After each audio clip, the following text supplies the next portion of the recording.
నా జ్యోతిష్కం మొత్తం చదివేసాను అనమాట. కానీ ప్రాక్టీస్ చేయాలని అనుకోలే. హ్మ్. ఎగతాళి చేస్తారు మా అదే వాళ్ళు. కదా! అవును. బయట అందరిని అంతే కదా! ఎగతాళి అవును. చేస్తారు కదా! అవును. ఎగతాళి చేస్తారు. చేయొద్దు అనుకున్నా. ఏదైతే మా ఫ్రెండ్స్ చెప్పించుకోవటం, దాని తర్వాత రిఫరెన్స్‌లు రావటం, అది స్లోగా అలా ప్రొఫెషన్ వ్యాపించింది. అయిపోయింది. ఆ! సో, ఫిజికల్‌గా గురువు లేరు. నేనే ఓకే. అసలు 100 మంది జ్యోతిష్కులతో మాట్లాడుంటా. 100 మంది జ్యోతిష్యుల దగ్గర అబ్బబ్బా! చెప్పించుకొని వాళ్ళనెప్పుడు బుర్ర తింటూ ఉండుంటా. అంటే నేను నేర్చుకుంటున్నానని కూడా వాళ్ళకి తెలీదు. ఆ! నేను జ్యోతిష్కం చెప్పించుకోవడానికి ఒక వచ్చిన అమ్మాయి అచ్చచ్చ! అనుకునేవాళ్ళు. ఓకే. కానీ వీళ్ళల్లో నాకు బాగా రాఘవ్ గారని ఆయన చాలా ప్రాక్టికల్ జ్యోతిష్యులు. నేను ఓకే. చూసిన జర్నీ మొత్తంలో. ఓకే. అంటే గ్రహాలని ప్రాపర్‌గా అధ్యయనం చేసి ఇలా పూజలు ఇలాంటియన్నీ ఎక్కడుంటారు? చెప్పరు.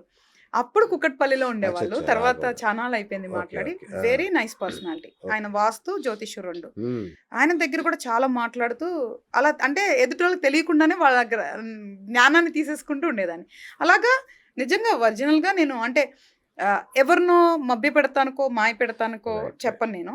సో, నాకైన పీహెచ్‌డీ అనుభవం. లాంటివేమైనా చేసారా జ్యోతిష్యంలో? పీహెచ్‌డీ చేశా. డాక్టరేట్ కూడా నాకు ఆస్ట్రాలజీలోనే వచ్చింది. ఓహ్! వావ్! ఆ! సో, సో, జెన్యూన్‌గా యూ ఆర్ చదువుకున్నా. Very qualified.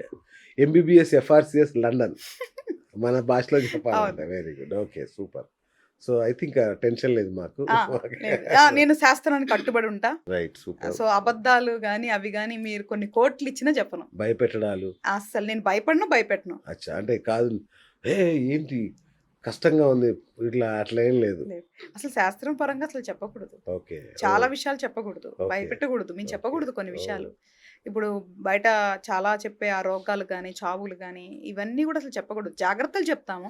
ఆ అచ్చా! పీరియడ్‌లో జాగ్రత్తగా ఉండండి అని చెప్పడం వరకే మన బాధ్యత. అచ్చచ్చచ్చా! ఆ గ్రహానికి సంబంధించి వాళ్ళు ఏం చేసుకోవాలో గ్రహాలు నన్ను నియమించాయి. ఇదైతే ఓకే. ఖచ్చితంగా నేను చెప్పగలను. ఆ! గ్రహాలు నన్ను నియమించాయి. వాళ్ళకి సంబంధించిన సేవ చేయటానికి.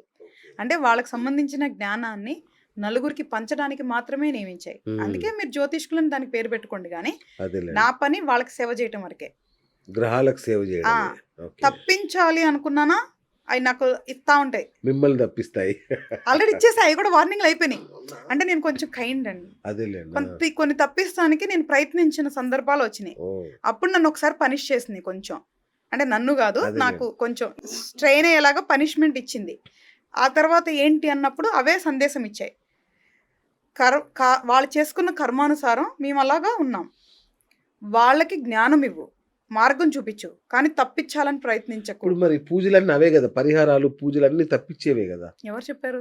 ఎవరన్నా గుండె మీద చేసుకొని చెప్పమనండి. ఈ పూజ చేసుకుంటే ఇందులోంచి పూర్తిగా తప్పించుకున్నామని. అంటే నాకేం జెప్తారంటే ఆహ్, తల మీద పడాల్సింది కాలి బొటనవేళ్ళ మీద పడుతుంది. సో, అట్లా చిన్నగా జరిగేదాంతో నీ కర్మ పోతుంది అని జెప్తారు. అట్లా గాదా? కన్వీనియంట్ కాదా? అది వ్యాపారం. అలాగే చెప్తారు కదా! ఓకే.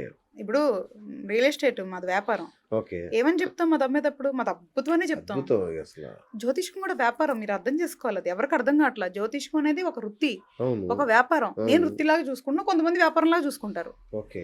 వాళ్ళు ఎలా డబ్బు వాళ్ళు కూడా వాళ్ళే తప్పట్ను. మనుషులు అలా ఉన్నారు. అదేలెండి. అవును. మంచిగా ఇప్పుడు నేను చెప్తున్నాగా నేను మంచిగా ఇది చేసుకో అంటే నన్ను 10 మందే నమ్మొచ్చు. అలా చెప్తే 1000 మంది నమ్ముతారు. హ్మ్. సో, వాళ్ళకి అనుగుణంగా వీళ్ళున్నారు. వీళ్ళకి అనుగుణంగా వాళ్ళున్నారు. అంతే. కానీ ఈ పూజల వల్ల ఇది తప్పించలేము. మేబీ ఇంటెన్సిటీ కొంచెం తగ్గొచ్చు. ఓకే.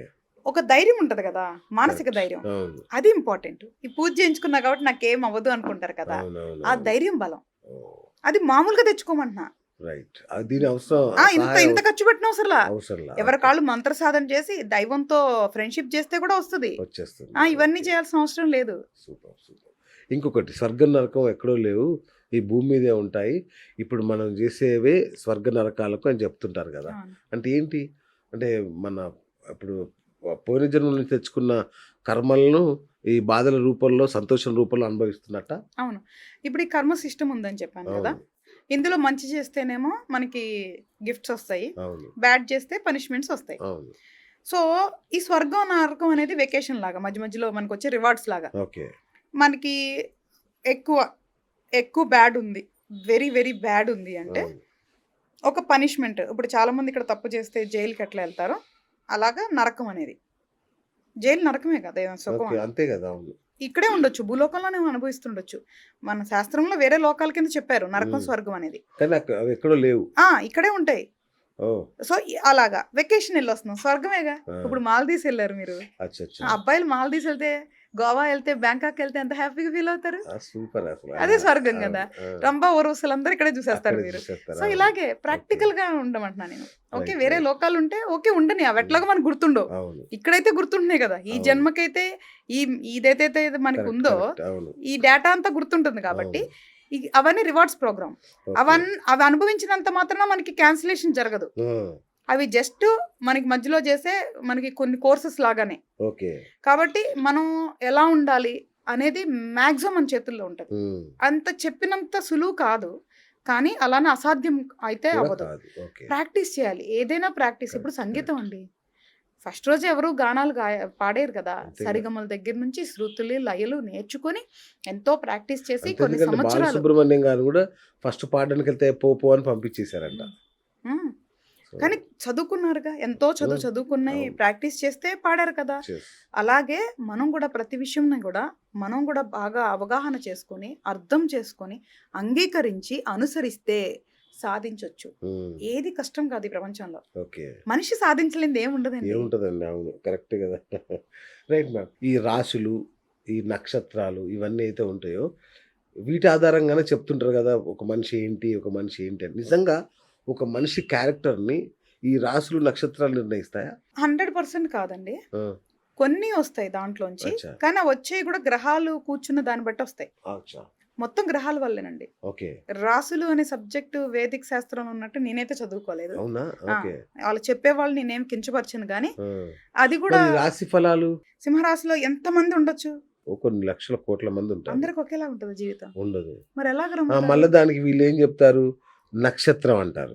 సరే, ఒక్క నక్షత్రంలో ఎంత మంది ఉండొచ్చు ఇప్పట్లాగే లక్షల మంది ఉంటారు కదా. అవును. మరి నక్షత్రాలు రాసులు బట్టి జీవితాలు ఎందుకు ఉంటాయి అసలుకి? ఉమ్. కొన్ని గుణగణాలు వస్తాయి, అవును, కామన్ కొన్ని ఉంటాయి. కొన్ని ఉంటాయి. అది కూడా ఆ గ్రహం ఎక్కడ కూర్చున్నారు అనే దాన్ని బట్టి ఆధారపడి ఉంటుంది. ఉమ్. ఇప్పుడు సింహరాశి అంటే ఆ సింహ అనే హౌస్ లో, సింహం అనే హౌస్ ఎవరిది? అవును. ఓనరు సన్నది. అవును.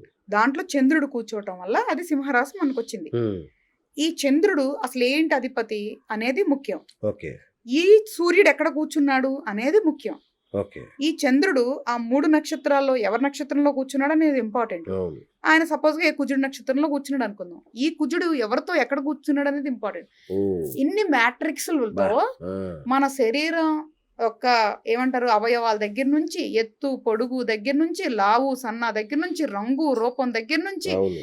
మొత్తం రూపురేఖల దగ్గర నుంచి, గుణగణాల దగ్గర నుంచి చిత్రీకరించబడింది. ఆ.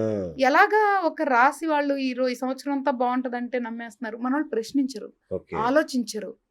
నేను అదే చెప్తున్నా, ఇప్పుడు అక్కడ దెయ్యం ఉందంట, మీరు వెంటనే భయభ్రాంతులు అయిపోకూడదు కదా. అవును. కొంచెం అన్నా చూసి ఆలోచించాలి కదా. అవును, ఇది కూడా అవును. అంతే. ఇది అసలు దీనికి అసలు సబ్జెక్టే అవసరం లేదన్న.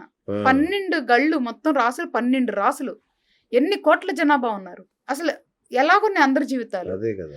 సో నేనేమంటున్నానంటే రాశి ఫలాలు వినండి సరదాగా, కానీ సీరియస్ గా తీసుకోకండి. ఎందుకంటే అది వ్యాపారం అయిపోయింది.